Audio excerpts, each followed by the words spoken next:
inspired this living library?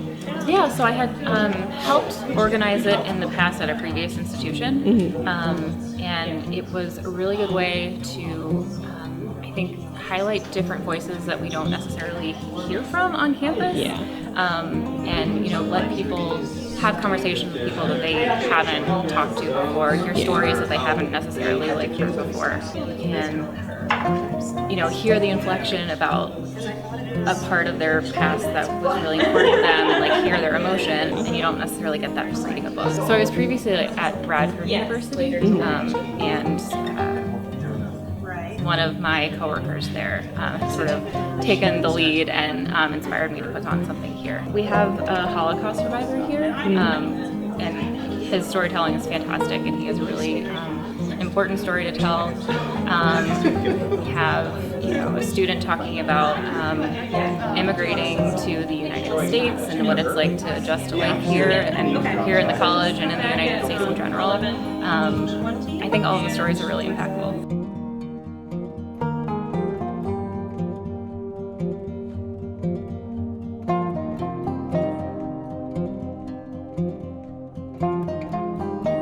Hi, I'm Venus Spencer. I was born in Puerto Rico, and I moved to the United States when I was 12. And the first state that I moved to was Staten Island, Georgia. It was halfway through my 7th grade. I moved there with my parents for business reasons. They didn't get paid for 6 months. So we moved to Kissimmee, Florida. So my name is Shayna Gutcho. My preferred pronouns are she, her, hers. To start from the beginning, was born in 1997 in Boston, Massachusetts, which is a very, very, not only liberal area, it's a very Jewish area. So until I was about 7 years old, 7, 8, and moved to Virginia, I lived life as essentially the majority in a sense. My father lost his job, and the only place hiring was Virginia. So we moved to Ashburn, Virginia in about 2001, 2002, and it was a big culture shock. In Staten Island, Georgia, there was only 3 Spanish people. It was me, my brother, and my best friend, and then 2 black students, and then everybody else was white. And then in Florida, it was about 20% Spanish people, and then there was all different type of races. So to me, I liked Florida better because I could relate better to people.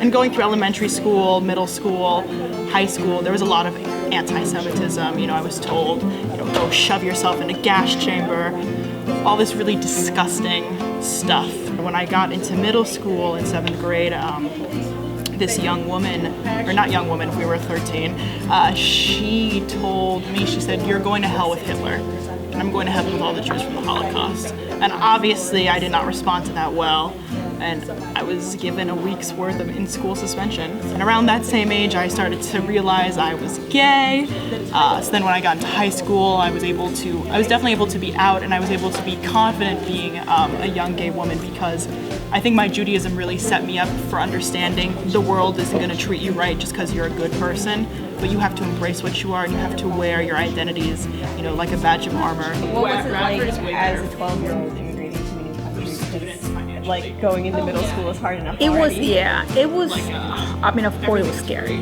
It was scary because I'm like, well, I don't know, I can understand it, but I can't speak it, and it was scary. But I mean, my parents had a plan, and I wasn't planning to stay behind. I mean, I had aunts and uncles that I could probably stay behind if I wanted to, but no. I mean, I love my parents. I was going to support them no matter what. And I was very persistent that I was going to learn it. And I feel like a lot of people are like, wow, you learned it really fast. And I feel like I did because I wanted to learn it. When it comes to preparing for personal narratives like the Living Library, I think just letting the reader navigate where we go. And being open to that. And while I'm a very open person, I know some other books might not be. So also knowing hey, that question was too personal, let's dial it back a bit.